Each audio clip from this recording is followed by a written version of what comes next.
Why are there so many shows starring Muppets and dozens of movies too? They said they'd watch everyone and they mean it.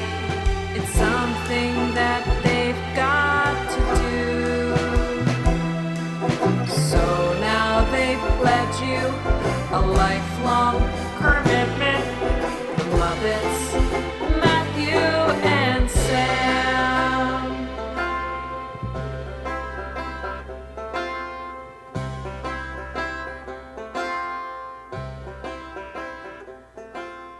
Welcome to Commitment, the podcast where two friends have vowed to watch all things Muppets.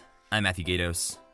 And I'm Sam Schultz. And this week we watched episodes 6 through 10 of the first season of The Muppet Show. Once again, we are watching these in New York airing order, which means we watched the episodes from October 25th through November 22nd of 1976. And those, if you're trying to watch these on Disney Plus and figure out which ones those actually are the ones featuring Paul Williams, Lena Horne, Peter Ustinov, Florence Henderson, and Valerie Harper. And we also watched a very short clip of Big Bird on Bob Hope's Wide World of Comedy from October 29th, 1976. But before we get into specifics of what we watched and how we felt about it, Sam, how you feeling about Muppet Show Season 1, now that we're about 40% of the way through it? I didn't really like the first batch, but this batch I had a great time with. Yeah, it's interesting that, like, because of the order we're watching these and the order that they are on Disney Plus and the order that they've been on DVD, there's not really, like, a canon order to The Muppet Show for a lot of people. And so watching them in this order, it is interesting to see the things that, like, go in and out, things that go away, and you feel like, oh, they're improving, they're getting better. When in reality, we're probably going to get worse episodes still after this. Yeah, they buried all their turds deep into the episode order. Sometimes, though, it feels like whoever picked this order was paying attention to certain things. Like, I feel like Miss Piggy and Kermit's relationship has like a 3-episode arc, kind of in 3 or so episode arc in the ones that we watched, where like there is one where she declares to Kermit that she loves him. And that feels like the first time that she ever does that, even though it's probably not. And we watched some other episode that came before it where she already loves him. This is definitely the first time we've seen sort of the modern Kermit-Piggy relationship start to develop. I think there is one episode, at least, that was produced before the ones we watched, where Piggy states that she loves Kermit. I don't think it goes as far as the stuff we watched today. But yeah, it's sort of, again, canonically for us, this is the first time we're starting to see that relationship sort of bloom. I've never watched all the Muppet Show, so this is also the first time that I've seen Kermit's like initial response to it, that I guess sets up their entire relationship still, where he's like, he doesn't have time in his life for a relationship. Right, he's a big, important producer who's too busy with show business to worry about love. Yeah. But I think he gets jealous of people liking Miss Piggy a couple times in the ones we watched too, maybe. But you know what? I have something to say. Okay. Have you read the news? Have you seen the news about these robots at Disney that they're making? I saw a headline that was like, the way to fix Disney World is to set the robots free or something like that. Yeah. Okay, so they're working on free roaming robots. What does that mean? That they're going to just set the robots out and they'll have AI and they'll be able to walk up to you and be like, hello, I'm Baby Groot. Because Baby Groot's one of the first ones that they're working on. I saw an Itchy and Scratchy about this. Or sure. I guess it was on The Simpsons. They went to Itchy and Scratchy land and the robots attacked them. Well, okay. First of all, you're being silly. They won't attack us. They'll be fine. I think I've always thought that it's always bothered me that when you go see Mickey Mouse, he's like 8 feet tall. And I think it would be way cooler if you could walk up to a little Mickey Mouse who'd be like, hey, what's up? I'm 3 feet tall and I love you. But here's my theory. All right. So lately, the Muppets, it feels like Disney's been trying to tie the Muppets to Disney World in a very explicit way, I think. Yeah, they've been doing a lot of those videos on TikTok and Instagram and everything where they're showing, I mean, they're all Eric Jacobson characters, so clearly they flew Eric Jacobson down to Disney World or Disneyland and said, hey. Maybe he lives close by. Maybe. They're like, hey, you busy? Bring your Sam the Eagle, bring Fozzie, and bring Animal, and we got some stuff to do. But okay, so they're doing all that stuff. They're doing Muppets Haunted Mansion. The Muppets are also relatively easy to animate in a animatronic way, I would say. There's probably some articulation of like Kermit's face scrunching up and stuff that would be harder to get. But my theory is that, and we've already actually seen free roaming Muppet animatronics with that Test, Bunsen, and Beaker that I'm not sure ever really like, I don't know if it goes out anymore or anything like that. I think as of like at least a couple of years ago it was. I think pre-COVID it was still roaming about in Epcot, and it was a Bunsen and Beaker on like a bike kind of thing, like a roaming Muppet Labs. And yeah, it was a free roaming animatronic that would just go out, and obviously there was a person controlling it from somewhere. They talk about it. There's a Disney Imagineers show on Disney Plus, and they talk about some of these free roaming animatronics that could potentially work, but so far have not been that detailed or impressive. But okay, so what I think they're setting us up for is the first wave of free roaming robots, besides Baby Groot, Muppets. That's my prediction. Within the next 5 years, we're going to see Kermit the Frog walking down the street with his little legs, and it will be very creepy, and he'll be able to be like, hello, I'm Kermit. Oh man, I want to believe that. I want that to be true. Part of me thinks that anytime you make something super small and fragile like a Mickey Mouse or a Kermit walking around at normal height, someone's gonna drop kick it. Yeah, that thing's gonna die real fast because like a kid's gonna just pick it up and run away with it, or someone's gonna kick it real good. Well, I bet they'll weigh like 300 pounds, and also they'll probably have like armed guards standing. Like there'll be like somebody with a sniper rifle up on the roof watching the Kermit walk around. I feel like is more likely is that it's going to turn into being like droids at Galaxy's Edge roaming around, like having like an R2-D2 just going around the streets of Batuu, or there's probably something besides Baby Groot you could do with Marvel. Like I feel like they're going to focus on areas of the park that they have themed. Because, like, where is Kermit going to walk around at Disneyland? That's the beauty of it. Oh. He could be anywhere. He's so general. And that's why they're trying to make them, like, the ambassadors of the park. That's I think, that's the good part of it, I think. They're multi-purpose. You could put a little wig on him, and he could be in Frontier Square. Or, you know, you could put a little, like barbershop quartet outfit on him, put him on Main Street, or he could always be at the MGM park, whatever that's called now, you know? Again, I love this idea. I like the optimism you have that it could happen. But Well, it's good you love it because it's going to happen. Well, let's all like collectively cross our fingers, because I do feel like there's something Muppets coming from Disney that's not just Muppet Haunted Mansion. Like I feel like obviously they're leading up to that. But I feel like with all of these appearances they've made at the parks recently in certain social media videos that they're leaning into something else. Like they're trying to put the Muppets a bit more in the public conscience. And I feel like that isn't just because they have Eric Jacobson living a block away or something.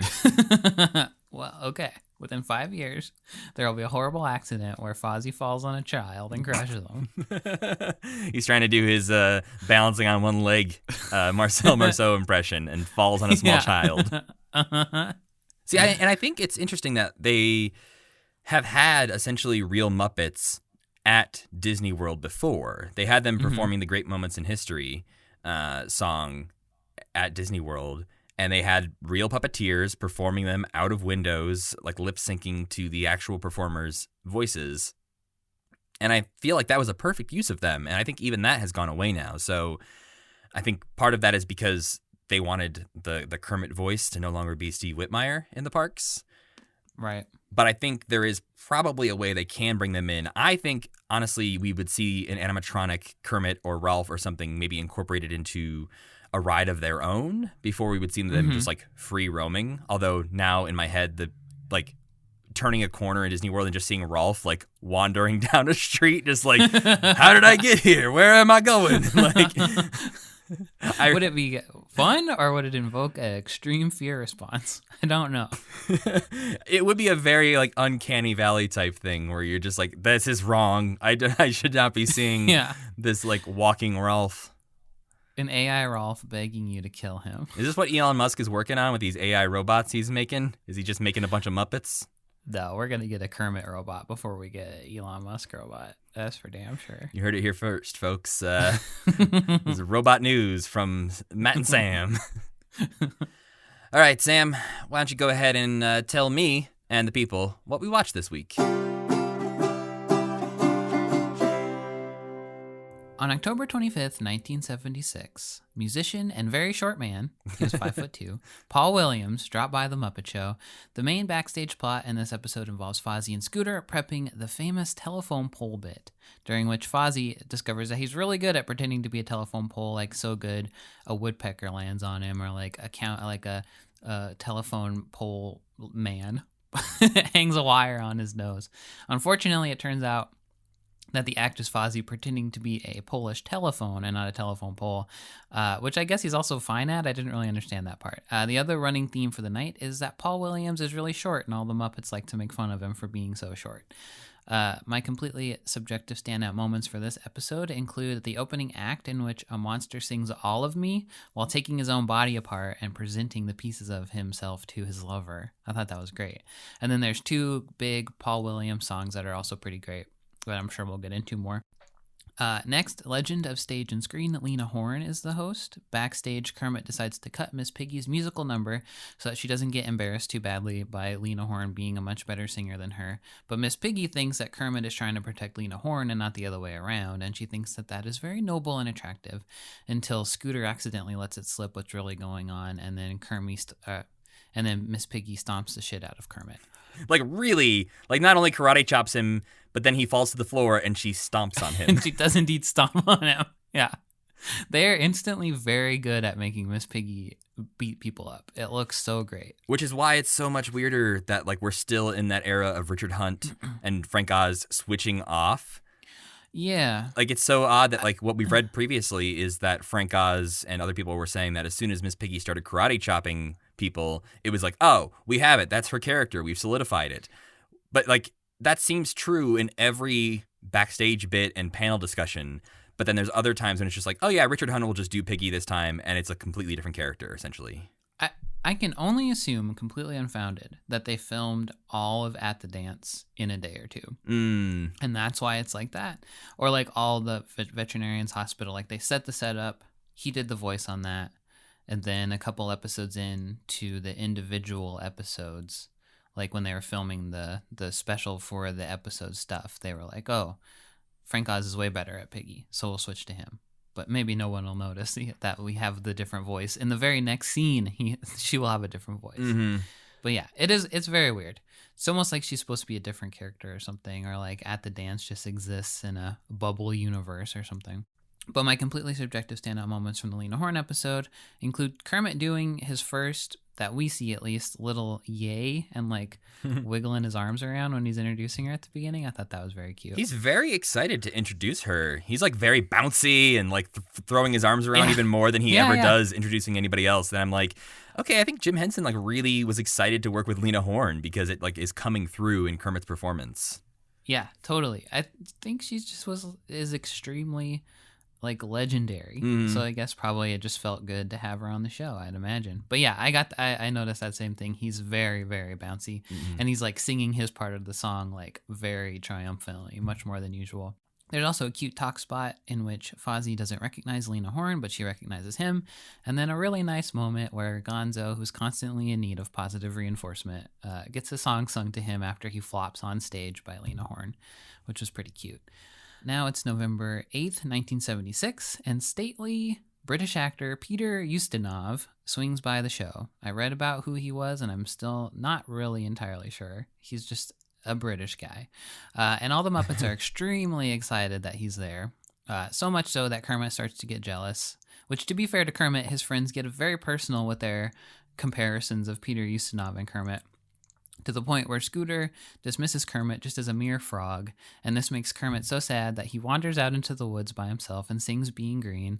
And then at the end of the show, Peter Ustinov reveals that he's always wanted to be a frog and that he's jealous of Kermit, so everything's fine.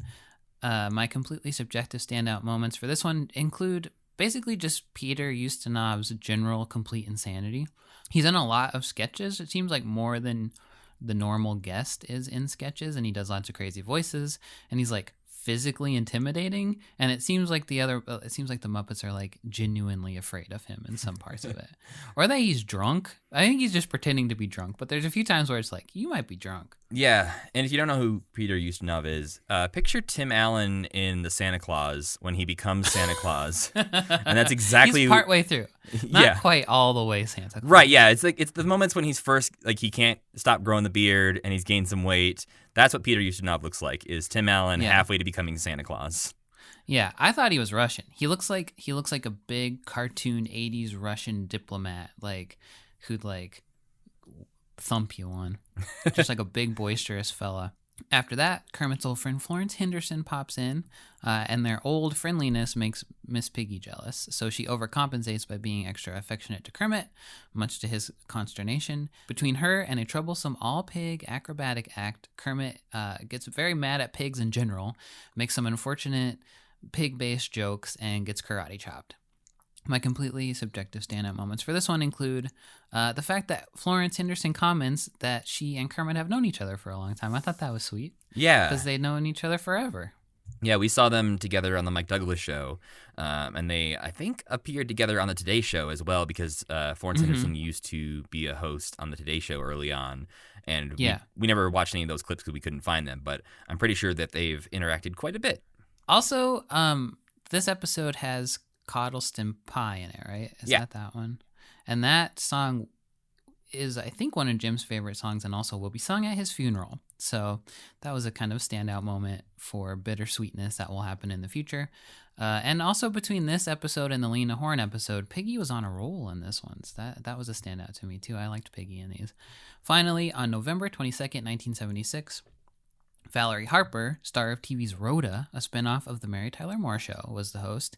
She meets Kermit backstage, where she begs him to let her have the big opening number of the show. Statler and Waldorf think she's a fox, and so Statler goes backstage to woo her. He brings her like a weird plant that grows really fast, and it grows even faster when it gets watered. So of course people accidentally keep watering it, and eventually the backstage is basically like a jungle because this plant has grown so fast. But then that's like resolved off screen, so I guess they figure it out.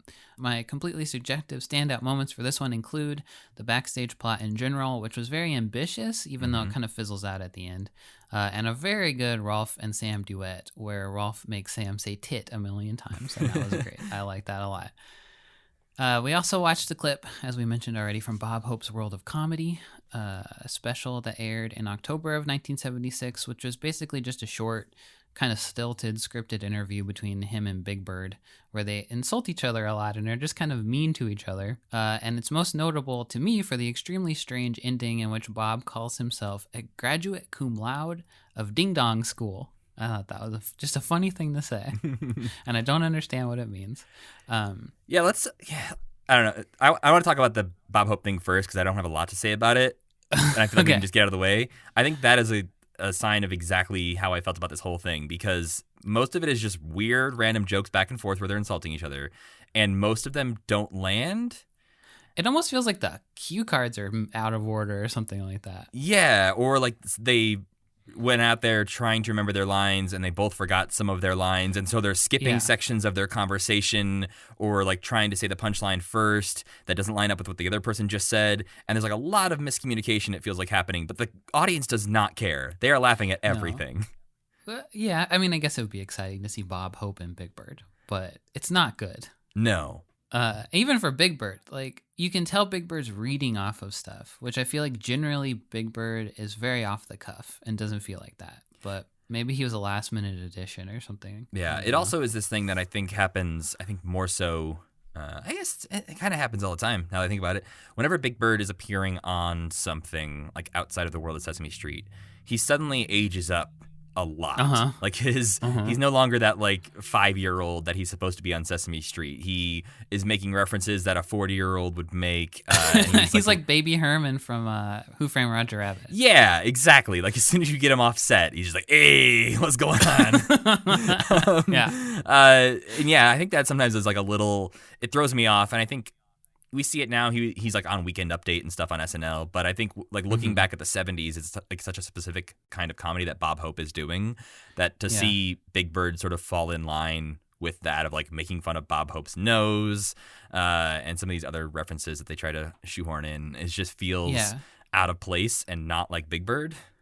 I think nowadays when he's on stuff like that too, it feels to me like they try to make more of a joke out of his like naivete than making him say adult jokes. Right. So I think they're a little bit more careful with that. I like this version of Big Bird. I think it's quite funny.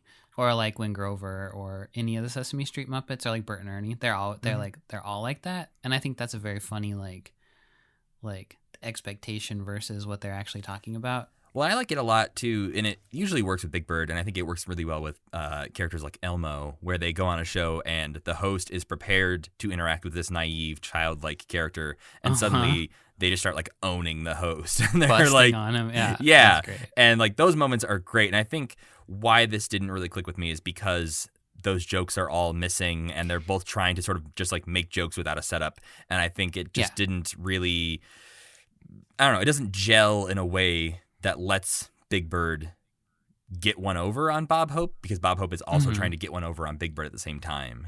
So also what happened in late October to late November of 1976, there was a presidential election in the United States in which Jimmy Carter defeated Gerald Ford. Microsoft was officially registered as a company, and in the movie world, Carrie, Rocky, and Network all came out. So pretty cool month for movies. Yeah. All right, so first up, we have the Paul Williams episode of The Muppet Show, and Sam, big news, Thog is back. Yeah, and he even says a little bit of stuff, but that's okay. What struck me about him being back was that he is fucking huge. Well, I mean, again, the joke is that Paul Williams is a tiny, tiny man, so when you put a tiny, tiny man next to a big old 7-8 foot but tall even puppet. Sweetums is way shorter than Thog. Mm-hmm. Thog is like unsettlingly tall. I think it's important to point out that Paul Williams not only is sort of a perfect Muppet guest, but he will continue to be involved with the Muppets more so than a lot of people we have seen on The Muppet Show, and I think more so than a lot of people who will be on The Muppet Show, because he will go on to do music for Emmett Otter's Jug Band Christmas, The Muppet Movie, The Muppet Christmas Carol, and then like even... He does music for Muppet Christmas Carol? Yeah, I think he like writes like a song or two in some of these things. He doesn't do like all of the music. But he even does at least a song or two, and they might just sing Rainbow Connection. I don't remember if this is the case, but he does at least some songs for Muppet Christmas Letters to Santa as well, which is one of the newer specials. But Paul Williams will also go on to appear in the Muppet Movie. We've already actually mentioned him in that episode where he's the piano player in the bar.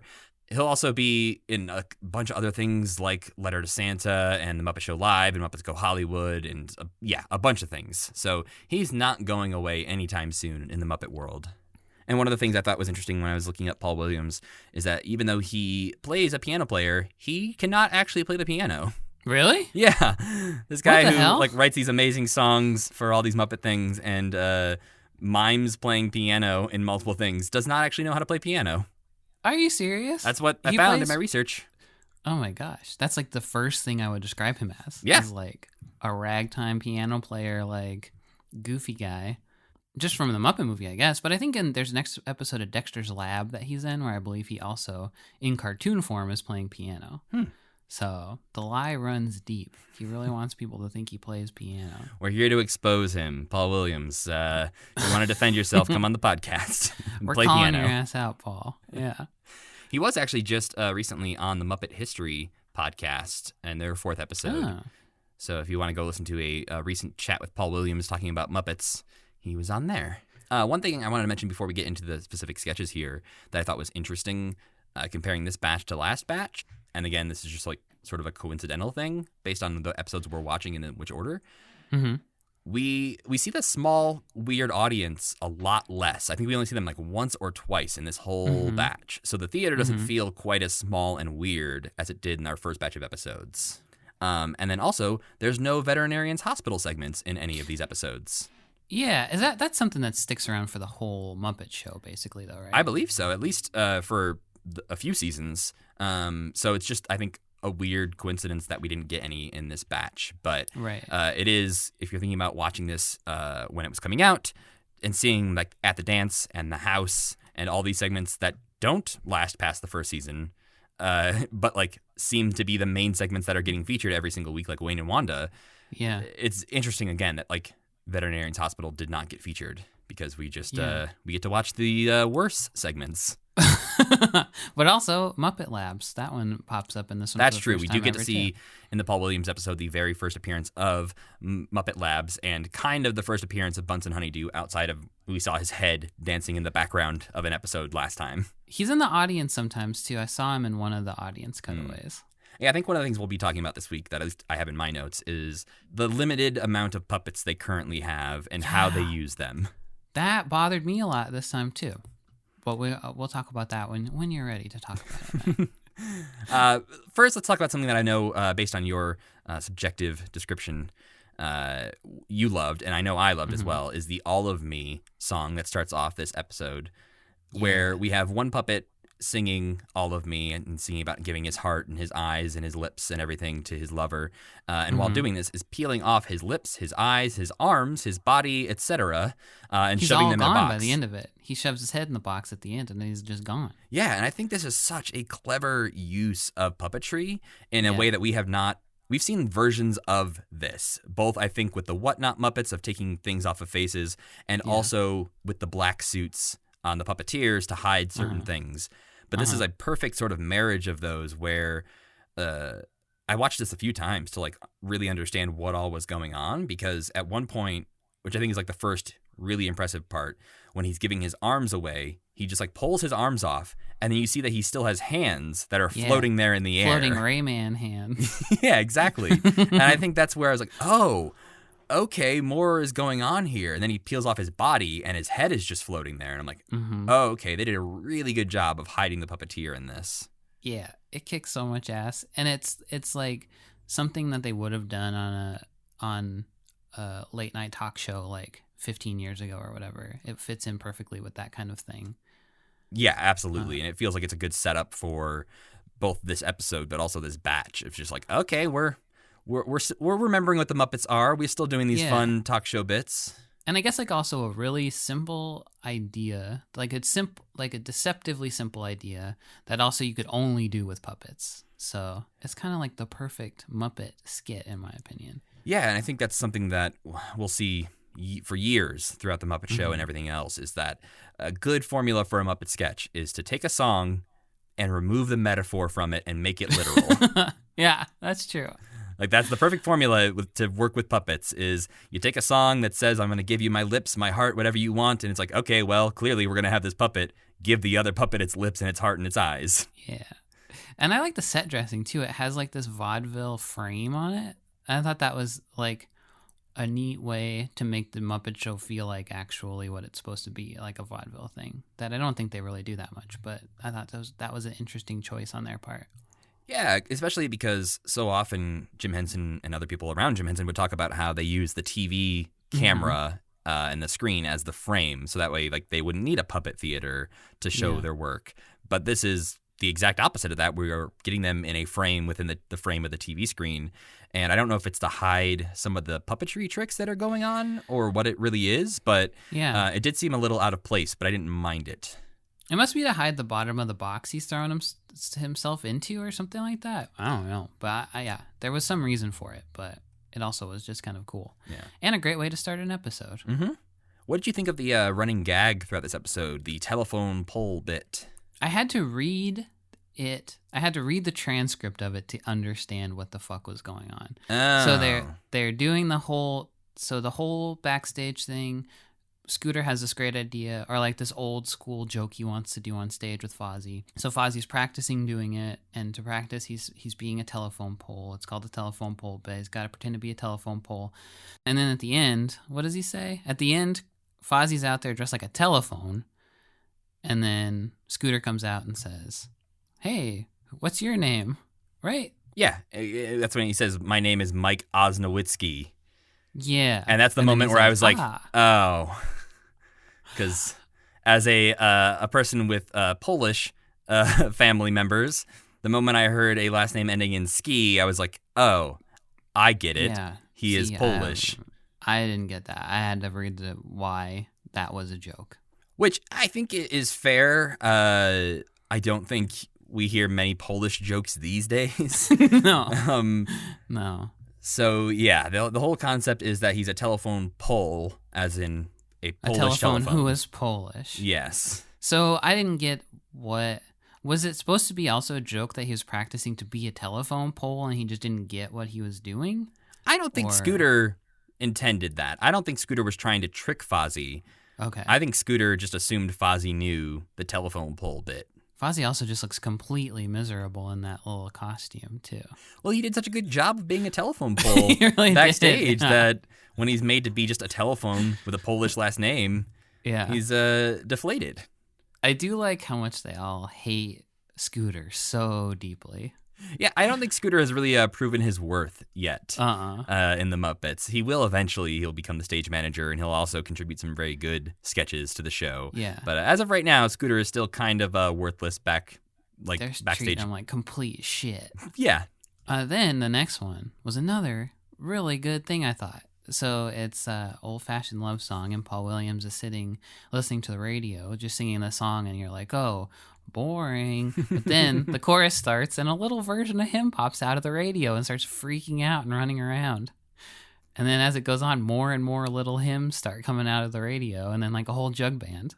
And I thought that was so funny. Yeah, there's something, again, about Paul Williams, who he's just one of those guests who feels right at home with the Muppets, and especially when like two Muppet versions of him pop out and start singing along. There's not there's not a moment where he's like, whoa, what's happening? This is nuts. He's just like, yeah, of course this is happening. They're also jaunty, and it's like such a fun party at the end of it. Yeah, so that was another one of my favorite sketches that we've seen so far by a long shot. Yeah, I think I agree. I think there's a lot of interesting puppetry that comes in there where they're like bursting out of a radio to come and sing. And I think just having a puppet of the host is an interesting choice. And yeah, I think it again, is just a fun musical number, a good song. And like also the concept makes sense with the song, which is something that like sometimes they miss the mark on, where it's just like, let's sing this comedy tonight and have a bunch of monsters dancing around a castle. It's like, what's the joke though? Whereas in this, when he mentions a 2-part harmony is when the second puppet comes out. And then later on he sings a 3-part harmony, and that's when the third puppet comes out. Genius stuff. And then, yeah, we get the first Muppet Labs with Bunsen Honeydew showing off his latest invention, which is the all-purpose tenderizer, which he sprinkles on a couple of plates, or just one plate. One plate he shows you is not tenderized, and it breaks immediately, which again, just anytime they're like breaking things and heavy ceramic things, I'm just like, there's a human standing underneath that as you're breaking this ceramic plate. His shards are going everywhere, yeah. Yeah, I know that there's, I read about this in Muppets and Men, where there's certain sketches where they're throwing stuff or dropping heavy things that they would just wear hard hats. Oh, like that was their whole defense, was just like, well, let's just wear hard hats. We'll be safe. Where the hell's Beaker? Beaker doesn't show up for a while, Sam. I'm sorry to report. I didn't know that. I thought they were a pair from the very beginning. No, Bunsen's all by himself in that I guess lab. We need someone to talk to. Yeah, I think we'll get Beaker next season. I think he's not. Okay. He's not gone for too long, but I'm pretty sure he shows up next season, performed by Richard Hunt. I liked this one, but at the very beginning, he bumps the plate that's wiggly, and he bends it. Ruins the whole thing. They should have just reshot it. Yeah, it's a bummer that he gives that away, because I think the end gag works so well where he tenderizes a ladle and it does not look like it's a bendy ladle and it just immediately folds in on itself. And yeah, like that one works so well that it's a shame that not only does he bump the rubber plate that is tenderized, but also because of like HD transfers of this now, you can see the color difference. It's like when you're watching an old cartoon and one door looks very different from all the other doors, and you're like, oh, well, clearly it's on the cell. Yeah, clearly they're gonna go through that door right now. Yeah, Scooby's about to open that door. And or something's gonna burst out of that cabinet or something. And it felt sort of like that, where I was like, okay, those plates are 2 different colors. Immediately, something is up. We get some more great Rolf content after that. He's reading a poem called Silence. And of course, as Muppets are prone to do, they go against the rubric here and start being super loud and annoying Rolf while he's trying to just tell his sweet poem. I like Rolf as like, he's kind of like the working class, like true artist of the show almost. He's like the most talented one, but is also completely underappreciated. Yeah, I feel like he's sort of like this weird uncle, older brother like friend of the family kind of vibe, where they roped him into being on this show with the promises of like, oh yeah, you'll be able to perform your songs and your poems and all that stuff. Don't worry, it'll be a fun time. And he's like, cool, I'm in. And then he gets there, he's like, what is going on? I don't understand. I thought this was just going to be a fun time of me playing some music. And they stick all of his fun music spots in the UK spots so that nobody in the US ever gets to see them. He is constantly cut for time. Yeah. Next is that little segment we talked about where you get to see Paul Williams next to Sweetums and Thog and the mutation, which is nice because it's just Paul Williams comes out and is happy to be the tallest person on a show for once because Muppets are short. And as he was saying that, I was like, oh, clearly Sweetums is going to come out. There's tall Muppets, come on. But I did not expect to see all three of Sweetums, Thog, and the mutation. So it was see how tall he is? Look how freaking tall he is. He's very tall. He's like one half Paul Williams taller than Paul Williams. That's our new measurement metric when we're talking about how tall Muppets are, is just how many Paul Williamses are they? Okay, I think that's useful. We have the UK spot in this episode is Mary Louise, who we saw singing Never Smile at a Crocodile. She likes swamp creatures. Apparently, yeah, she just hangs out in the swamps. But she's singing I'm in Love with a Big Blue Frog with a nice little frog chorus behind her that reminds me a lot of the Frog Prince. Because it's the same frogs. It's the same frogs. Their eyes don't bulge out in this one like they used to. But we do get to see Robin for the first time. Robin's there in the corner, yeah. And Kermit's there looking real uncomfortable. He doesn't look like he shouldn't have been there. He's distracting. Yeah, he's like, we need a frog for the middle. I guess I'll fill up the composition here. Yeah. I know. I really enjoy the UK spots. I think the UK spots continue to be my favorite segments of the show, which is like a bummer that people did not get to see those. Yeah, I think I wrote somewhere in my notes that they're all like nice little moments to hang out with the Muppets that you don't really get as much of in the other skits. It's just like nice to have that moment of like slowing down, I think, midway through the show. Yeah, there's one specifically coming up in a later episode that is like just the most chill, relaxed, no lyrics music moment that I'm like, yeah, this is exactly what I needed right now. Also weird because Muppets can't actually play instruments, so to have a skit coming up where there's two Muppets soloing is a little bit weird. I definitely had that same reaction where by the time it was over, I had time to like go through that whole arc of like, wait a minute, his hands aren't even moving on that saxophone. You're looking at Zoot's fingers and there is no. That's the first time I ever noticed that they didn't articulate them, which I feel like they could have done somehow, but they didn't. Anyway, we're getting ahead of ourselves. A little bit. I really, again, like the UK spots. I really like this song until I realized at the end of the song that it's supposed to be about racism. Yep, that also hit me too. I mean, it's not sung from the point of view of a racist person. No, but it's trying to equate this big blue frog, presumably with somebody of a like human race, because they talk about the neighbors being worried that they're going to have blue people in the neighborhood. Yeah, it's about white flight. Yes. And, which is very odd and comes out of nowhere. And then it suddenly like makes the whole song feel different. Like that very hard left turn at the end sort of left me like looking back on the sketch with a little less affinity than I had for it for 99% of it. And I don't think it seemed like they're not trying to point out that this is about white flight and this is like an important message. They're just like singing it like it's a fun, jaunty song. That was just something that was happening in the 70s that nobody had thought deeply about yet. Yeah. So I'm sure whoever originally wrote that song had that in mind when they wrote that, but the performances of that song later on just turn into a fun, weird, jaunty thing about being in love with a giant frog. A situation where they took it literally and they put a bunch of frogs in there, and then maybe that blew up on their faces a little. Yeah, again, it's that same formula of remove the metaphor, but when the lyrics are still there, the metaphor suddenly becomes very weird. Maybe UK audiences are sophisticated enough that they could be like, what a delightful romp, but also it made you think, you know? What? Yes. Yeah. Yeah. Next up, we have that talk spot with Paul Williams and Kermit, once again joking that Paul Williams is a short man and talking about elevator shoes.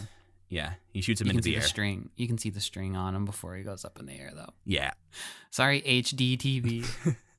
Not one of my favorite talk spots we've ever had, partially because it is just like the same joke we've had a couple times already, and they don't really get like a nice personal moment, which we see in a lot of these talk spots. After that, though, we only have a few more things. We have the houses, we have Wayne and Wanda, we have the Muppet News Flash, another thing that is very hit and miss. I know that one sticks around forever too. I think eventually they make it more pun based or something, but I don't like the little interviews that they do with the guests. I don't think those are very funny. Yeah, most of them don't land at all. And this one is kind of funny because I'm saying like there's an extraordinary story, and then Paul Williams tells the most boring, nonchalant story of like he got a phone call, which again kind of works, but is also just sort of leaves you sitting there afterwards like, why did I have to watch that? It was very weird. And then we have the aforementioned telephone pole bit, and then we go out on a closing number of Paul singing with Rolf. He's singing Sad Song. I thought this one was great, mostly because Rolf's fingers are like perfect playing piano. I think they would often switch in and out whether or not Rolf was actually playing piano. And when he's actually playing piano, they would bring somebody in who knew how to play piano, and that person would perform both arms, like the Swedish Chef sort of thing, and then Jim would just be doing the head and voice. Yeah, and it looks great. You can see, like, the camera is angled so you can see his fingers very clearly. And then partway through, I was like, oh, Rolf's really playing piano. That's pretty cool. Yeah. But is this where you want to talk about the limited number of puppets that they have? Yeah, I think, well, it happens in this one. It happens in Lena Horne. I think it happens in Peter Ustinov and Florence Henderson maybe. But, we get a group of background singers. Almost once an episode, there is a skit that's just a song, and then Muppets come and sing the backup of the song, and that's like it. There's not a joke or anything. No, and the two that I think jump out at me the most, I guess three, are George, Hilda, and Brewster. George and Hilda specifically because they are background, like backstage workers. Not performers. Yeah. George is the janitor, and Hilda is the costume person. And then Brewster is this weird character who just appears randomly on panel discussions and then in these songs. But it's very, very odd. But every time I see George, it makes me upset because he's the janitor. And it just takes me out that he would be there at all. And I think those are kind of like lazy in a certain way too. Like just having the chorus be Muppets. Yeah, I think it's interesting too because we have jokes in the episodes about George not being a part of show business and how like he just cleans up after everything and he's like very much on the side of this, and then he shows up in every song and it's like, oh, you're part of the show. But we get another one of those moments in the Lena Horne episode where it even throws me off a little bit more because there's a chorus there that has George and Miss Piggy and Gonzo and Wanda and Rolf and Fozzie and Kermit, and it's like these are just such like weird random collections of characters that I don't understand. Like, it doesn't make sense to me that these people are coming out and singing with Lena Horne. But yeah, the Lena Horne episode, this was the November 1st, 1976 episode. Lena Horne, very famous. I am ashamed to say I did not really know much about her before looking her up for this episode, but incredibly famous, and also the most interesting life. We could spend an hour just talking about how interesting of a life Lena Horne led, but if you want to look her up, I advise you to, and she apparently was an impressive enough guest that other people decided to do the Muppet Show based on her being on it. They were like, oh, you got Lena Horne? Sure, I'll do your show. She also seems like she legitimately knows who the Muppets are and loves them. Well, and she sang Being Green on Sesame Street before this. So she had been a guest on Sesame Street, which is another thing that I think I don't think about that often, is that a lot of these people probably were on Sesame Street before they were on The Muppet Show.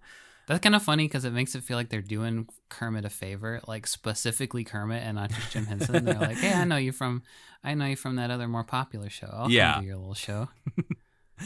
But yeah, there's also worth pointing out that she will team up with the crew again for a very strange, weird thing where she submitted a recipe for strawberry and champagne sorbet for Miss Piggy's 1996 cookbook in the kitchen with Miss Piggy. Great. I love it. Maybe we'll do an episode where we make some recipes from that cookbook eventually. Oh, that would be fun. Yeah. Play some Muppet board games, play some Muppet video games. And I could put my arms from behind your back and we can make the food together at the same time. Yeah, we'll just Swedish chef it. And whichever kitchen we're making this in will upset our wives because we'll make a huge mess. Oh, well. Who needs our damn wives? We got each other. We're just a couple of Statler and Waldorfs. Yeah. Speaking of Swedish Chef, I just want to jump around a little bit in this one. There's a very impressive Swedish Chef bit in this one that I think it shines above everything we've seen from him so far. There's a couple skits in these where he's found his groove already, I would say. Yeah, he's not just shooting food. He is actually being funny on his own, but also gets to interact with the food who is rebelling against being cooked. And in this one, we get a plate of spaghetti that is trying to crawl away from him while he fights with it, and eventually it jumps up and starts to strangle him. His food needs to be violent in order for his skits to be funny. Yeah, and I think it's very interesting thinking about the puppeteers underneath the table in that one specifically, because you obviously have Jim Henson performing the head and the voice of Swedish Chef, and then you have the two hands, which are Frank Oz, but then somebody else has to be under there performing that spaghetti as well. And so you got like 3 grown men crammed underneath this one puppet trying to perform that sketch, and they do it so like effortlessly. Whenever I see behind the scenes footage of those types of Muppets, it just blows me away that it looks so chaotic underneath there and yet so effortless up above the table. Yeah, I wish there was more, like, I wish they always filmed what was going on underneath and above, just for posterity. And I think we'll see a lot more of that kind of things when we're watching the Of Muppets and Men documentary in a little while. Mm-hmm. But yeah, I love this episode. Something about it, just like a lot of the sketches really click with me. I think there wasn't anything I really hated aside from, the standard like at the dance distaste. But the fact that we don't have like a house sketch or a Wayne and Wanda sketch in this one, I think makes it an overall better package. Mm-hmm. And like their love for Lena Horne and her love for the Muppets, I think also shines through. And I think that this is something that feels genuine when sometimes the Muppets try to tell you really hard that they love this guest and you should also love this guest, and it doesn't necessarily pay off. Whereas I feel like in this one, their respect and love for her comes through in her performances and also the way they interact with her. Yeah. This is also the first time I think that you see Muppy. Is that dog's name? I think Be so. real and run down the stairs. I was trying to remember if we saw Muppy previously, but I don't think so. And if we did, it was not this front and center. But yeah, we get to see Muppy, who at times is a real dog running through the background of the set, and then other times is just a very Rufus-looking puppet. And the first time you see Muppy is as a real dog, just running down the stairs while the opening backstage skit is happening. Mm-hmm. And nobody makes any comment on it. It almost feels like someone's dog accidentally just walked down the stairs. And I was very confused by that until it does look like an accident the first time. But I know that I think Muppy gets addressed more directly in later episodes where it is understood that Muppy just works here. And I think Muppy was just getting on stage for her performance. Because we get to see the beginning of that performance with Lena Horne where she's singing I Got a Name. She's on some sort of weird train station, railroad track set, and Muppy is just walking along, being a really well-trained dog, and then transitions into being the puppet version that actually performs with Lena Horne. Yeah. And this is one of those where a big chorus of Muppets comes up in the background that doesn't really make sense or fit. Yeah, again with Hilda and Mildred and George and Brewster. I like the performance. I like the song. It just weirds me out that those people are there. Yeah, it could have been like a bunch of anything Muppets who were dressed like they were going to get on the train or something like that. Yeah, and I think we'll talk about this in the Florence Henderson episode, but she does a song with random Muppets that I think works better, because they are sort of unknown characters that we don't have to sort of reckon with. Oh, yeah. Yeah. But at the beginning of this one, we have the Rag Mop sketch, which we watched a clip of a couple episodes ago when Jim Henson was on The Tonight Show with Johnny Carson and showed a clip of this and a clip of how they performed it. I love Rag Mop. I don't really understand entirely why, but it's so chaotic and weird that I love Rag Mop. Yeah, I was tapping my watch a little bit, checking the old watch, because we'd already seen it before. Yeah. But yeah, I like it. I like the ones. I also like when Kermit starts it off by saying where the act was discovered and giving a little bit of background to it. He's like, "Hey, George found this one." Right. Yeah. It's a bunch of mops. He would love it. He's sexually attracted to mops, as it's been well established. We learned in the Valentine show. He loves mops so much. But yeah, I also do like this. I like at the end when they throw the mops up in the air too. Yeah, I think that's fun. It's sort of like we see that a lot from penguins later on in the Muppets show. Anytime there's a penguin on screen, they have to throw it in the air at some point. Mm-hmm. I think a lot of the better sketches are ones where you feel like they would fit right in on Johnny Carson 10 years ago or whatever. Mm-hmm. This is the episode 2 where we start to see the modern Miss Piggy and Kermit moments of them flirting, which leads to one of my favorite little punny jokes of the episode is when Kermit calls for Miss Horne to get ready to go on sketch. A little trumpet with eyeballs and a wig comes out, and he's like, "No, the other Miss Horne." Yeah. Trumpets. hair and eyes were too sexy for me, I'd say. Oh, too sexy. I don't know. It's a sexy horn, okay? I feel like they could have done more to sex it up a little bit. It's not sexy enough, says Matt. Yeah. Could have been like a French horn or something. I think then we're talking. I'd give some curves. That's true. Yeah, you're right about that. This is the one that features the UK spot with Rolf and Zoot just playing the theme from Love Story with no words. And I still love it because, I don't know, it's just earnest. It's very straightforward. It's just like, yeah, we want to play a good song for you, and we're just going to let the Muppets play it. Enjoy. I like the professional respect that Zoot and Rolf seem to have for each other. And Rolf cries even over how beautiful Zoot plays the saxophone. Yeah, it was kind of odd the first time. I didn't really understand why he had a tissue and what he was doing. Like, did he get allergies? Was there a joke I missed? But it seems like no, he was just so moved. No, he was crying. Did he get allergies? What is wrong with you? You mentioned a lot of the good bits from this in your summary, so I don't want to spend too much time focusing on them, but I do think it's worth noting the talk spot where Fozzie does not recognize Lena Horne, but she recognizes him. She seems to be a fan, and I feel like this is, again, just Frank Oz at his best. This is like the first time we get to see, because as we've established, he's a better ad-libber than Jim is, so it does make more sense for him to be the one out there talking to the guests if they're going to have like a lightly ad-libbed moment. But yeah, it's nice to see him get to do that again. Mm-hmm. I also loved, clearly my love of Gonzo continues in this episode where we get the super sweet moment you mentioned where he needs to be consoled backstage after his performance does not go well. I don't even remember what his performance was in this one. Pop goes the weasel, and he has a balloon behind his back. Oh, an animal runs up and comes eats at it. him and eats the balloon. That's right. Before he can do it. Yeah. That's right. And so he gets very sad and wanders back to the dressing rooms, and Lena Horne is there to thankfully sing "I'm Glad There Is You" to him. Yeah. And again, just Gonzo always needing that love. And he is a very needy fellow. Yeah, but I feel like he is not necessarily asking for that. Like, he is not needy in the way that he's always asking people to pay attention to him outside of his performances. But like, I think he's people are very empathetic to Gonzo and are like, oh, clearly you need somebody to, like, a shoulder to cry on in this moment. Yeah, because you're misunderstood, my friend. Yeah. And the backstage act or the backstage plot in this one I really liked a lot because I love, no matter what you say, man, I love Miss Piggy. I think she's funny. You hate Miss Piggy? I don't hate Miss Piggy. Right? I hate the way that Miss Piggy is used throughout the years to just make... I was expecting worse so far. Oh, for sure, yeah. I think the jokes about her weight are still to come. Okay. But right now we're just getting a lot of the diva Miss Piggy who wants to perform, and everyone's trying to tell her, like, well, Kermit's trying to save her ego and let her know that, like, oh, well, we can't have two singers on the show, Piggy, to save Lena Horne the embarrassment. We're going to pull your act from the show. And then he tells Scooter the truth, which is Piggy's not as good as Lena Horne, so clearly he's not going to put her out there. And he's also teaching Scooter a lesson about how to be a good manager. Ruthless, merciless, and cruel. Yeah, which sure. As a manager, I can sign off on that. And Scooter takes that to heart and immediately tells Piggy the truth about why Kermit is not putting her on the show. And then she fucking stomps him. She and kills cool. him. She curb stomps Kermit backstage, and it's great. Yeah. No, I'm very glad we're getting the Miss Piggy that we know and love currently without the weight jokes.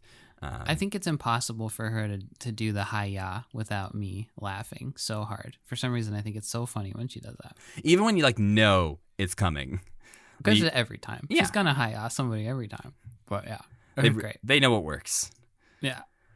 You know what? I've started a list where I'm ranking my favorite episodes. Ooh, I have not done that because I feel like I cannot look at these in any way that I remember them well enough to gauge that. But I did put this one in my top 2 of this batch. Okay. My top 1 ever so far is Paul Williams. Oh, interesting. I just really liked that one. My top 2 from this batch were Lena Horne and Valerie Harper. Oh, okay. Well, but we'll get to Valerie Harper. Get to the Valerie Harper one. Yeah. Let's talk about what's the next one. God, next up, 2 more? Peter Ustinov. Okay, let's go. Next up, we have... I'm going to say it, my least favorite episode of the 5. Oh, I thought this one was fine. Is Peter Ustinov.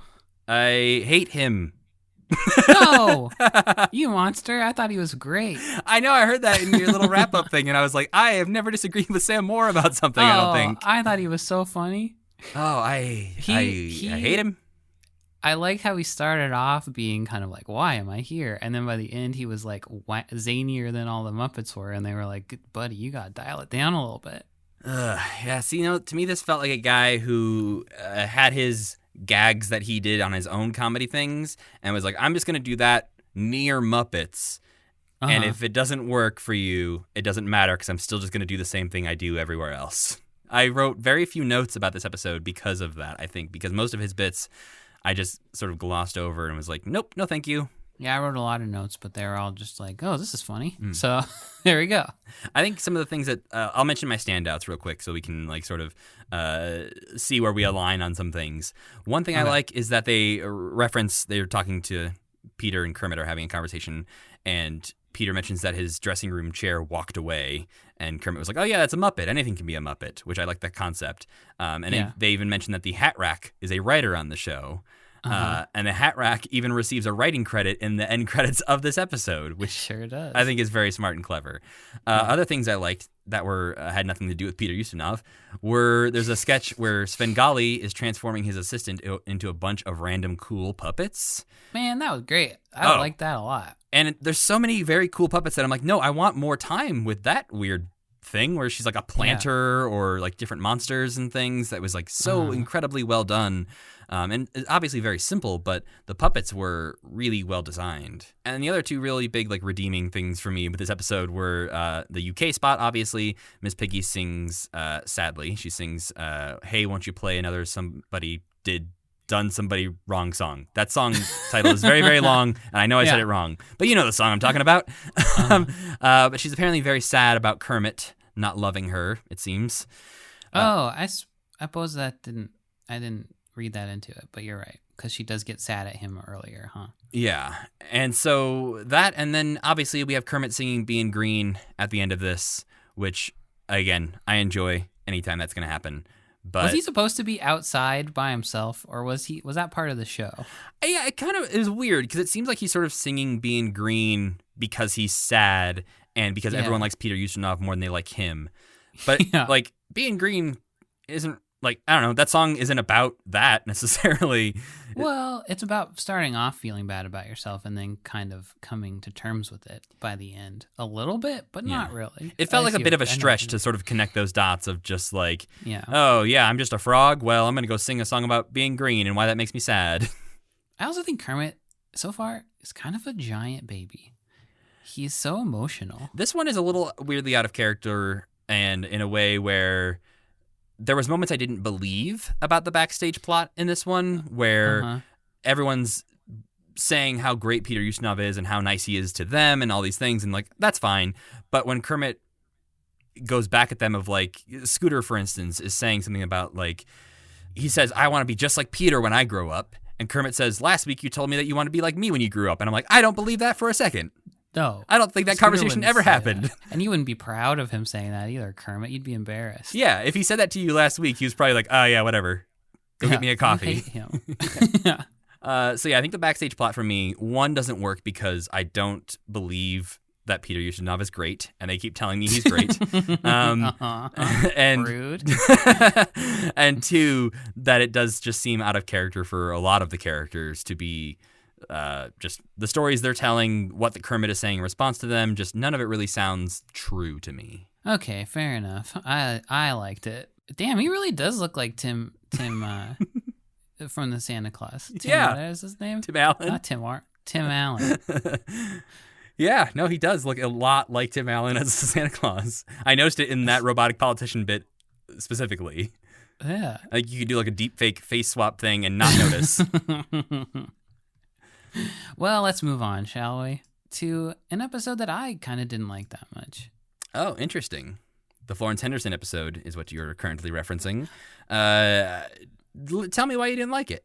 I didn't really get the backstage thing with the pig thing. The pig brothers doing their act. I thought that was kind of like confusing. Yes, I think they don't really work in their opening sketch where it's the, what are they called? The Bouncing Borsellino Brothers of Boston.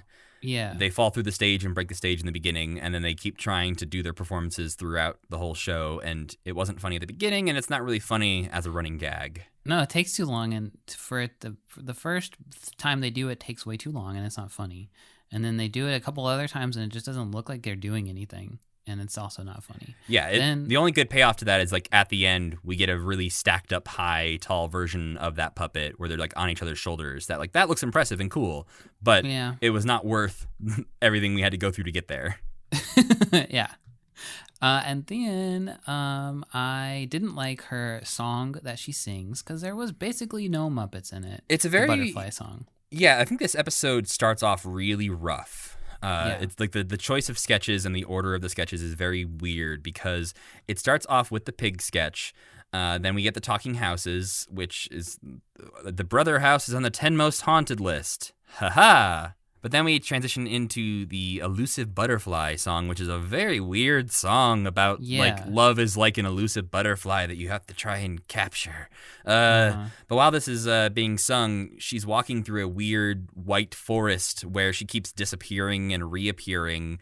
And there's some Muppet butterflies flying around. And at the end, she disappears and just turns into a swarm of butterflies. Yeah. And I think this is just a very weird group of opening sketches that like it takes a long time to get to anything good in this episode. And so I feel like it could really, I don't know. I feel like this is one where I would be checking my watch as I'm watching it to be like, how far along are we? Because even after this, we still get At the Dance. Which I think the one thing interesting about At the Dance, and I think this episode in general, is that we're getting a few callbacks to things that we have seen before. One, we mentioned that Florence Henderson has interacted with Kermit before, and she acknowledges that. We also have in the At the Dance segment, we have the two Heap Muppets, which are these two like Neanderthal type characters that we saw in Sex and Violence. In Sex and Violence, right? Yeah, and this is the first time we've seen them since then, so it's interesting to see them pop up. And then later on in this episode, we have the Kuzbanians showing up again from the Valentine's show. Right. So it just feels like a weird sort of callback episode to a lot of things that a lot of people had not seen. Yeah, that's true. They could recycle things liberally because who's going to say anything? But I think that helped me like the episode a little bit more, is like having the Kuzbanians and sort of these callbacks that we would understand. These callbacks helped me sort of go, hey, I like that because I remember it. It's like a weird little, it's like a short little nostalgia. Here's the important difference between me and you. Two types of people in this world. People who like the Kuzbanian thing and people who don't. This is true. I don't like it. This one's also interesting because in the panel discussion, Florence Henderson is playing herself, which is the first time that's ever happened. Yeah, we get a lot of character work in these panel discussions usually, but this is Florence Henderson telling a bunch of jokes at Miss Piggy's expense because they seem to have eating bacon. Yeah, they seem to hate each other a lot. Yeah, it's one of those things where it's like, come on, Florence, read the room. Like, I understand that you and Miss Piggy have had some disagreements already in this episode, and she doesn't understand your friendship with Kermit and thinks that you're hitting on him. But you kind of are. And two, you are rubbing it in by saying you ate bacon this morning. Yep. That's awful. And also in the talk spot earlier, she's like egging Miss Piggy on. She's like antagonizing Miss Piggy by like actually hitting on Kermit. And it does seem like they have a relationship, like legitimately. Like Kermit and Florence might be dating or something like that. Yeah, and I think one of the things that sort of permeates this episode is I wrote down that Florence Henderson has big fun mom energy. She really does, yeah. In the way that she loves reading the jokes that were written for her. Uh-huh. Like she can't. She's got wine mom energy. She cannot wait to say that joke about the bacon when they're sitting there discussing it. And she just like looks right in the camera and is like, ha-ha, bacon joke. Yeah. So I think that can, go either way as far as like if you like that sort of thing or you don't. I think it doesn't work as well as like Paul Williams or a Valerie Harper as far as like playing along with the Muppets. It seems like she's just there to have a good time, and she is doing that. Yeah, which is fine. I think we have a little bit of a Scred appearance. Oh, really? Well, not really, but kinda. So the first lizard she is talking to is performed by Jerry Nelson and sounds exactly like Scred. That's true. You're right. It's Lenny the lizard, who just looks like a sneaky lizard with big old eyelashes. I think I like him a lot. Yeah, but he sounds exactly like Scred. Uh-huh. You're right. I didn't think about that. And then we bring out a bunch of other like Frackle type. Mostly Frackles. Mostly yeah. Frackles. We get the return of Droop, who unfortunately does not get a line or a solo in this song, but he's there. Yeah. He's looking like Droop, looking fun. I want Droop to be more involved in everything all the time. But we get a bunch of Frackles singing Happy together with Florence Henderson. The Imagine Me and You, I Do, which is like, a fun song for them to do, but again, this is a chorus that sort of makes more sense, I guess, in a weird way. It's not just seeing the same old people also. Like Yeah, and it's not, you don't have to question, like, why is the janitor here? Yeah. yeah. There is one really good Sweetums moment in this episode. It's just a very short little joke where he walks in and tells Florence Henderson that he could see himself falling for her. And then he just, like, dead-eye pratfalls, face plants on the ground. And it was just one of those stand-up moments for me where I was like, good job, Richard Hunt. You did a good job. Yeah. It is nice that that Sweetums like snapped into who he's always going to be too. Yeah, I don't think we see much of a shift in Sweetums' personality aside from when he's potentially like playing a character in other things.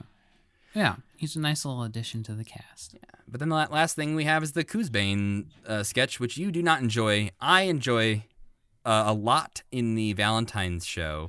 I did not enjoy this one as much. They might as well just reuse the footage from the Valentine's show, I feel like. Yeah, I think for me, what doesn't work about this one is the set is a little more sparse and more like Sesame Street kind of sketch. Like it's more flat and boring. The camera angle's closer for a lot of it too. Yeah, and I also think that Frank and Jerry are not doing as much, like as far as like they're not as unhinged as they were originally, where they're just like screaming at the top of their lungs, and there's a lot of screaming still in this one, but it does not feel as enthusiastic as the Valentine show one felt. And I feel like this was just we talked a lot about how the TV performances that they used to do on Ed Sullivan and stuff, the sixth time we saw them, it felt like they weren't as into it as the first time they did it.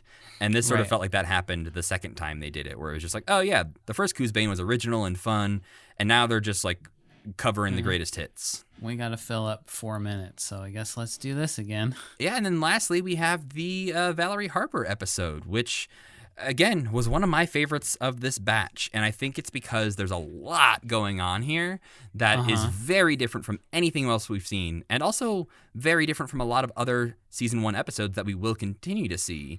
A lot of what's happening here, I think Muppet Wiki called it the most forward-looking episode, because a lot of the things that happen in this are things that would happen normally in like a season 3 episode, but are not a normal thing in season 1. For instance, you have the guest being sort of not really a part of the show. Like she sort of shows up and is like, "Hey, I'd love to perform," and they're like, "Yeah, we'll see."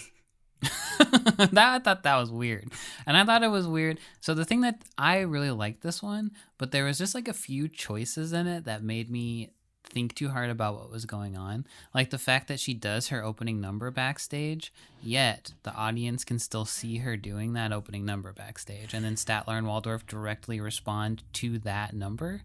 Yeah, I think that happens a lot, but I think this is one of the more egregious versions of that, because we do hear like an audience laugh track at things that are happening backstage. So somebody is seeing that and reacting to it somewhere.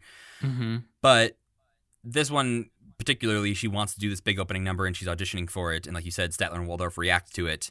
And there's like new lights on the set that are reacting to her performance of this Broadway number. And it's a lot going on. And we don't then see her do an opening number as part of the show. Yeah. So yeah, that part is weird. The fact that she murdered a woman to get this role, essentially. She like fed her to rats or something? No, she did? So the original geese. Yeah, the original opening act was supposed to be Berta Beasley and her galloping geese. And apparently Valerie ran into her and put tape and birdseed on Berta so that the geese would like peck her to death, I guess. Yep, she sure did. Because you know what? She just really wanted to be... She's desperate. She seems desperate.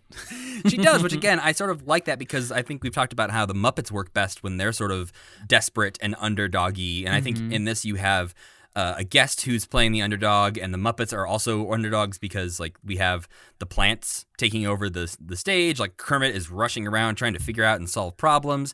And I think for me, this episode is one where it just... it goes from thing to thing to thing very smoothly. Yeah. And I feel like the sort of like jokes per minute rate in this episode work really well.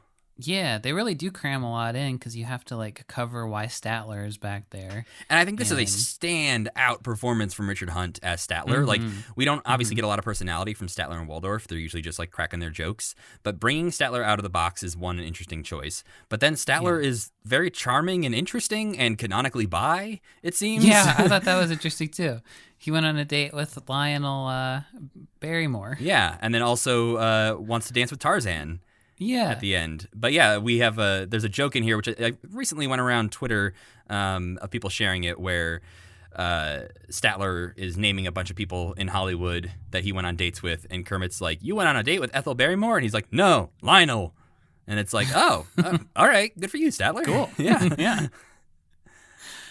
Yeah, that's what has to be too. He reminds me of Mr. Burns when Mr. Burns is kind of like being nice, like when they discover some nice secret of Mr. Burns' history, or like when he adopts one of the Simpson children or something like that. When we get his teddy bear episode on The Simpsons, where he has his sad old like teddy an bear. Extremely mean old man, but also he's got like this sweetness in him somewhere that has long since died. Well, and like the thing of like he's sort of being a creep, like he's trying to get back there to hit. Yeah, on... he's like a starfucker weirdo. Yeah, yeah, stage door Johnny, as Kermit refers to him. And one, I think that's funny because it sort of humanizes him in a way that Kermit immediately is like, oh, I see. Like, our heckler is a stage door Johnny. Like, I like that their relationship sort of like switches in that moment. And yeah, I think I think Statler carries this episode for me because every time we cut back to him, he's sitting there being very patient and waiting for Valerie Harper while he's sitting on his little box all cute. Yeah. Yeah. While his plant continues to grow and take over the entire backstage area. And I like when he says, "Hiya, Toots, you're some kind of hot-looking tomato." Okay, maybe I like this one a little bit more. I mean, you have Kermit in a little pit helmet, Sam. Yeah, he's trying to like machete his way through the vines, and he put on a little pit helmet. I guess I think it would have been fun if the vines had ended up in the show a little bit more. Yeah, if they had Which actually, now that I think about it, maybe when Floyd is in that jungle, that's what's supposed to be happening. Oh, yeah, I hadn't put that together, but I thought that was just sort of like a weird outdoor area. Like, so that part's weird because it seems like he is with like creeps in the park. Yeah, let's talk about down a little girl. That. Okay. There's a sketch in this where they're singing a song called "Searchin'," and it starts off with two whatnot Muppets who we've never seen before, who have the worst facial hair and wigs. Who are dressed like creeps. They're both wearing trench coats, stalking through the woods, searching for a little girl. It's Mary Louise, the one who we've seen singing a couple times here, and she's popping up and trying to hide from them. And we don't get any sort of plot reason why she is running away from them. But when you see two creepy-looking Muppets in trench coats looking for a little girl in the woods, it ain't good. No. And then Floyd pops in, and it's kind of like, why are you hanging out with these guys? Yeah. These are your friends, Floyd? Did you hire them to find this little girl for you? What's going on here? If it had been three creepy whatnot Muppets, like if it had been three monsters who were chasing her through the woods and want to eat her. Monsters eat little girls. Fine. Boom. Story plot. Yeah. Or even if they had given them like knives or something, it would have at least been like, this is what they're going to do to her. Yeah. They'll just kill her when they find her. That's fine. But no, they're in trench coats with the creepy eyes, and it's no good. Yeah, I don't understand that bit. It's one of those things where you remove whatever metaphor, whatever love story was happening in the original song and make it about actually searching for somebody, and it became really creepy really fast. Yep. Or make it an animal that they're looking for, like a lost dog or something. Yeah. There's so many other better options. Yeah. But anyway, we skipped Titwillow, which we skipped a lot of stuff. Well, okay, but oh sure, we'll go back. All right, we have this had a good Swedish Chef too. We have a Swedish Chef bit that also potentially has some racism in it, but we have the Swedish Chef trying to decorate a cake, and the cake suddenly starts speaking Japanese. Sure. At least according to Muppet Wiki, it's speaking Japanese. I didn't get that from the skit. No, I did not understand. I thought it was German, maybe like it was a German chocolate cake, like that was the joke. That would have made more sense. Yeah, it was just kind of like a nonsense accent thing that was happening, and Swedish Chef can't understand that. So he tries to translate it first, which is funny. But then he decides, you know what, I can't understand. I'm just going to smash it with a baseball bat. He does what comes natural to him and murders the cake. Yeah. All food is apparently alive until you cook it or beat it with a baseball bat. You cooked the cake already. It came to life in the cooking process. Oh, that's he an gave interesting... life to this cake, so it maybe is his to take away. That's the moral line you are drawing in the Yeah. Muppets, is that if you give it life, you can also kill it. Yeah, he can't kill the tomatoes and stuff because he didn't. Unless he grew them, then he could. If we ever see him in a garden, then we can say he's allowed to kill the You tomatoes. get a pass. Yeah. Yep. All right. Other small moments from this that I really enjoyed. Waldorf just makes a face at one point where he's like, yeah, Statler can do a flip, but look at this face I can make. And he just makes a weird face that like only a puppet can do. And I like that idea that somebody was just like messing around in a mirror at one point and was like, he can do this. Let's just do that on the show for some reason. Yeah. Him up sitting up there in his box, miss his friend. That was really cute. Yeah, like multiple times he like goes to say something to Statler and it's like, oh yeah, he's not here. Now it's Titwillow. Now Can we it's talk time for about Titwillow, the UK spot, again, stealing the thunder from the rest of the show. This is too hot for American television. You can't say tit or Dicky Bird. That's so funny when he says Dicky Bird. And Sam's like, Dicky Bird, huh? And him like looking around like, can somebody else do this? I really don't want to be here. Yeah.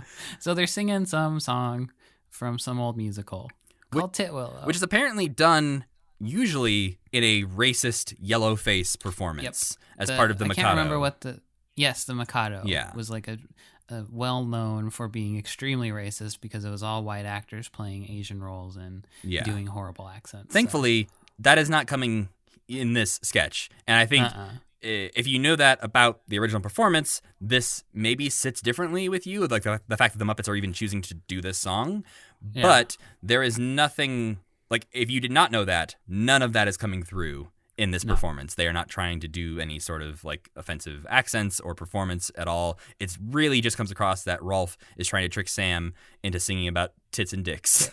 Yep. It's so funny. It's very good. It's like a Jim and Frank combo that you never seen before, which works pretty well, I think. I mean, it's closer to a Bert and Ernie than anything. Like, it's as close to a Bert and Ernie as we have seen, I think, on The Muppet Show so far. Yeah, that's true. And then you have this, like, chaotic Jim character with the straight-laced Frank Oz character. I've realized recently that the doing this podcast has ruined the name Jim for me, because every time I see the name Jim anywhere, I assume it's Jim Henson immediately. Oh, exciting. Like, I saw a book the other day at Barnes & Noble that was like, Hank and Jim, and I was like, who's Hank? Like, who's this Hank guy that was on the Muppets? And I was like, oh, that's not even anything to do with Muppets. You just saw the name Jim, and you thought Muppets. That's quite strange, Matt. It's rewired my brain. And the last thing in the Valerie Harper episode we have is her performing Nobody Does It Like Me with the Clodhoppers, who we have not seen since Julie Andrews' Favorite Things special. This is also the only time she does anything on stage, right, Valerie? This is the only on-stage act she has in the entire thing? You are correct. I mean, she's in the Muppet News Flash, which we're, again, not sure whether or not that's actually part of what the audience is getting to see. But yeah, you're right. This is her only performance. I thought that was a weird choice. That is a weird choice. I still really, really like this episode, though. Like, but the dance with the Clodhoppers is really good because they're all just like horrified by how bad a dancer she is. But they're not great either. No, they're not. But they're better than her. Yeah. She does very impressive splits at the end, though. She does. And the Clodhoppers also do splits, but it's less impressive because they're puppets. Yeah, because they're just, it's easy for them. They don't have genitals. That we know of, that we can see. Or if they do their internal genitals. Yeah. They're not hanging dong or anything like that. But yeah, that was The Muppet Show's episode 6 through 10. A pretty strong batch, I think, especially compared to that first batch. Great. Yeah, there weren't any that I was kind of like, ugh, this is really lame. The Florence Henderson one was the closest one for different reasons than... Like, the puppetry in this was... And the skits were all really good. I think that was the main difference. There weren't any, like, real flops of skits, I don't think. No, and I think, for me, the lowest of the low in this was Peter Ustinov, which I think... I like parts of that episode, but I do not like Peter Ustinov as much as you do, and anytime he was on screen, I just glossed over. Well, fine, okay. You don't have to be rude. He's trying his best. Is he? I actually don't think he is. I think you're right. I think he's being exactly who he is, no matter what show he is on. I think he was possibly drunk. So. Yeah, I don't know. Yeah. Again, I think this will be the trend in the Muppet Show is that when a host seems like they really don't want to be there for sure, that's when sort of I don't like them as a host, is when it seems I like... think Peter Ustinov seemed like he really wanted to be there. Interesting. I thought he was having a very fun time. I think he was having a good time at the expense of the show. Okay. I don't know. I'm not trying to Maybe. prove No, it right to you. I'm just saying my feeling is that the show would have been better without him. I just am sad. I'm sad that there's some things that we're just never going to agree on. It's true. I'm okay with Thog. You hate him. I wish he was dead. But don't worry, Sam. Peter Ustinov will come back in The Great Muppet Caper. He will? He's got a little cameo in The Hooray. Great Muppet Caper, so you get to see him again. Oh, that's great news. All right, then, Sam. I think it's time for our Muppet of the Week. Our Muppet of the Week this week is Floyd Pepper. Oh, the creep. The creep from the woods. Oh, yeah. Oh, you mean the creep from the woods? But yeah, Floyd is the bass player and, again, sort of spokesman at times for the Electric Mayhem. You will also see him down in the Muppet Show Orchestra. And Floyd, if you don't know what he looks like, he's sort of got like the orange mustache and hair and like sunglasses eyes is the best way to describe the way his face looks. He'll eventually have flexible eyes, but right now they're not. Flexible. Yeah, right now they're just sunglasses, and then starting next season, they'll start to bend like cones. He also is both named after, and his costume is inspired by Sgt. Pepper and Lonely Hearts Club Man from the Beatles. He's got one of those jackets on. It's like red with all the little like gold details on it. Although his jacket will also start to change throughout the years. And like the last season of the Muppet Show, they update some of the puppets with like an 80s look. Really? Yeah, he gets like a red blazer or something in the last season. What? Yeah. Oh my God, he does. What the hell? They give him 80s clothes? Yeah, I'm very curious about 80s Muppets, because like 70s Muppets are like the classic designs you know and love, and the 90s Yeah. Muppets and 2000s Muppets we lived through them, we saw them change them. 80s Muppets I have very little reference for. So seeing how They don't feel like they belong in the 80s to me. Yeah, it'll be very interesting, because that's when a lot of them, like Miss Piggy, like really become super famous. Back in 2016, apparently, in an interview with Fuse, which I think used to be a TV channel, maybe not anymore. I don't know. But Floyd said he is 43 years old, which feels right. I guess so. Seems a little old to me. Yeah, I could see him being Perfect age to be a creep in the woods, though. Yeah, I feel like this sketch this week is going to be tainting our opinion of Floyd a little bit, that he's searching for a little girl in the woods. Yeah. He shouldn't have done it. Yeah, especially because at times he is in a relationship with Janice, which we mentioned when we talked about Janice. That is not yet established in our canon as what we've watched. She seems to be dancing with Zoot in the At the Dance sketches for right now. But that's the only time they really interact at all. Yeah. Those, yeah. Yeah, we don't get a lot of real story beats from any of these characters yet. But Zoot and a lot of the Electric Mayhem characters will go on to be in almost everything the Muppets do from here on out, which is, again, interesting because we see them so much, but there is not a lot to their characters and not a lot of history given to their characters. You'll see, I don't have a lot to say about Floyd as our Muppet of the Week this week. But he did debut in Sex and Violence back in 1975, where we saw him being one of the main like backstage characters, interacting with Sam and Kermit, which again, he's performed by Jerry Nelson. So we had that trio of Frank and Jim and Jerry. And speaking of performers, he was performed by Jerry Nelson from Sex and Violence all the way up through Muppets Party Cruise in 2003. That's a video game, right? I think so. I have to assume so. I'm pretty sure. And then I'm not sure exactly why Jerry Nelson stopped performing Floyd Pepper, because he did not die until 2012. And I know up until 2012, he was still working on Sesame Street, doing The Count and a bunch of other characters. But in 2003, he stopped being Floyd Pepper, and John Kennedy took over for a little while. But that was just in The Muppets Wizard of Oz in 2005, and on A Green and Red Christmas, which is a Christmas album from the Muppets in 2006. And then since 2008, Matt Vogel has been performing Floyd Pepper. So yeah, not entirely sure why Jerry Nelson stopped, but now it is Matt Vogel who took over, again, so many roles from Kermit to Robin to Big Bird and so many people. We got to get some more Muppet guys. Yeah, it feels like Matt Vogel just is doing everyone at this point. Floyd, as far as I could find, has no canonical family members. Couldn't find anything, not even a mom in a wig. Couldn't find anything out about Floyd's family. But some fun facts about Floyd.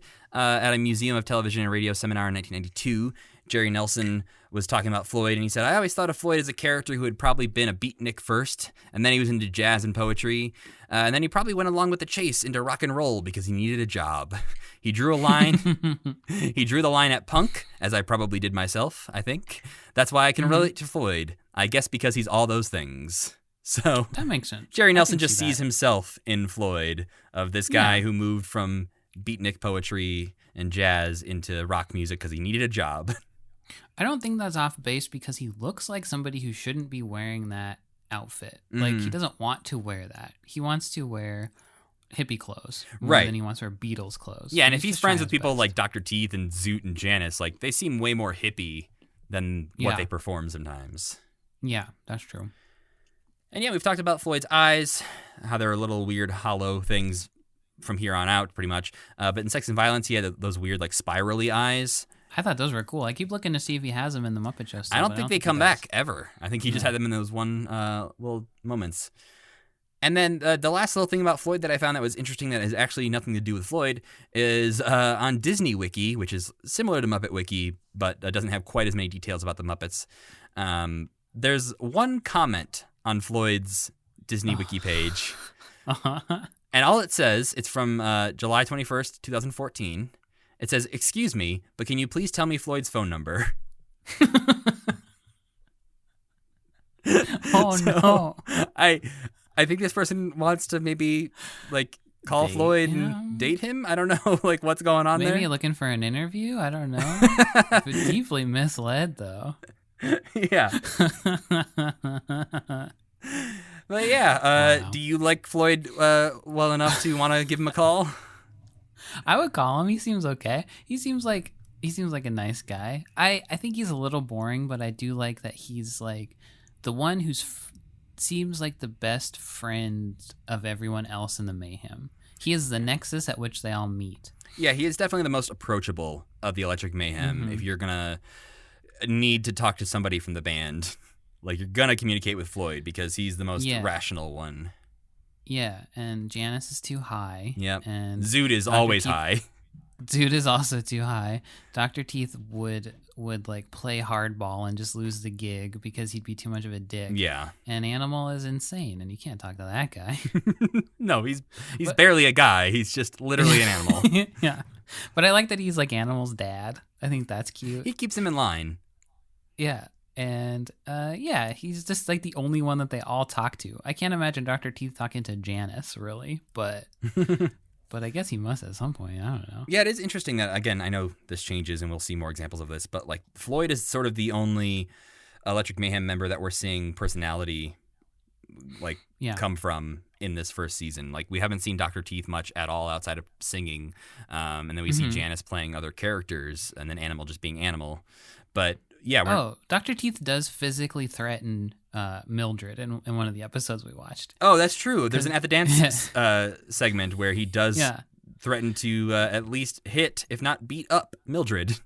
Yes. He says honesty's the best policy, and then something happens, and he says, hey, your best policy is going to be an insurance policy, and then like threatens her, waves his fist at her or something. Yeah, she should go back to Dancing with George like she normally does.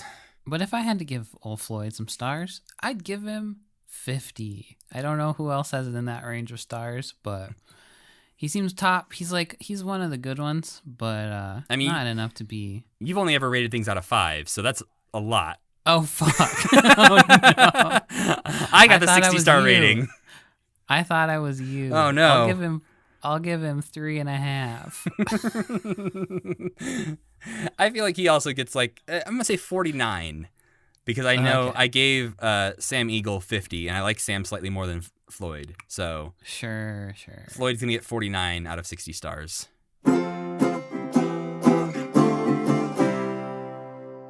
Did you watch anything non-Muppets this week, Sam? Did you do anything non-Muppets? Did you enjoy any non-Muppet activities?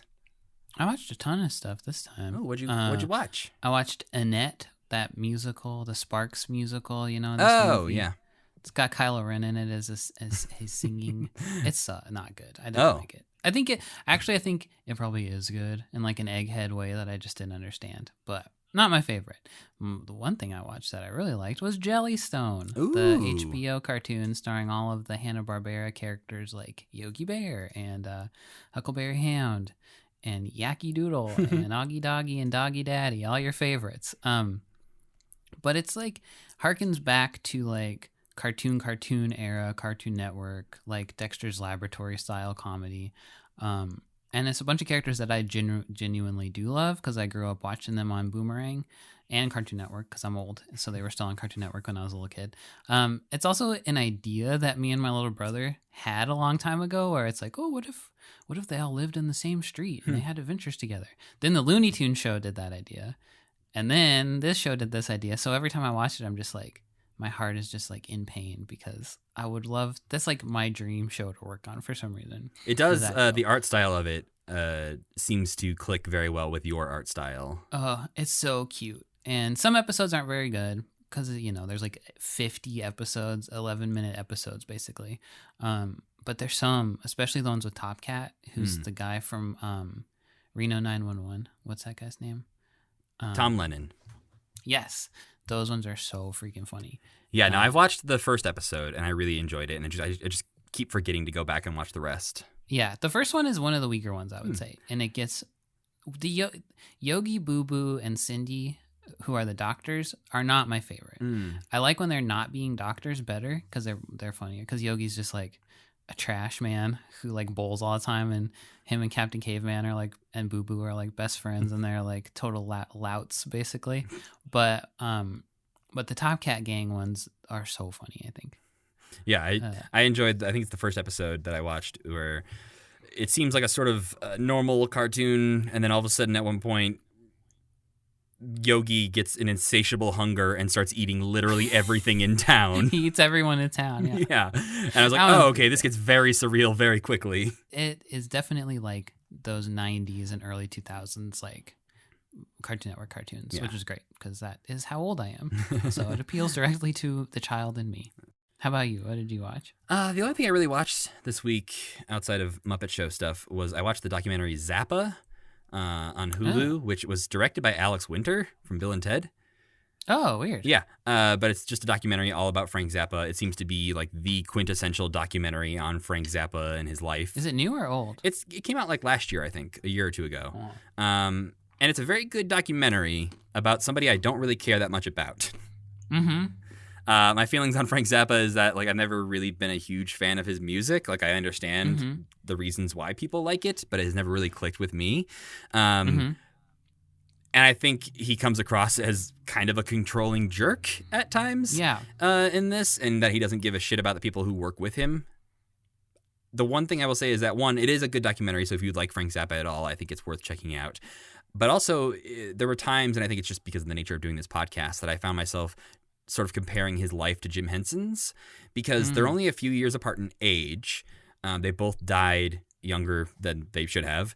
And their sort of rise to fame was happening just like 4 or 5 years apart at different times, where it was like Jim's on TV, then a few years later, Frank Zappa's opening his first record label, and then this is happening, and this is happening. And so they're each hitting their peaks around like this early to like mid 70s.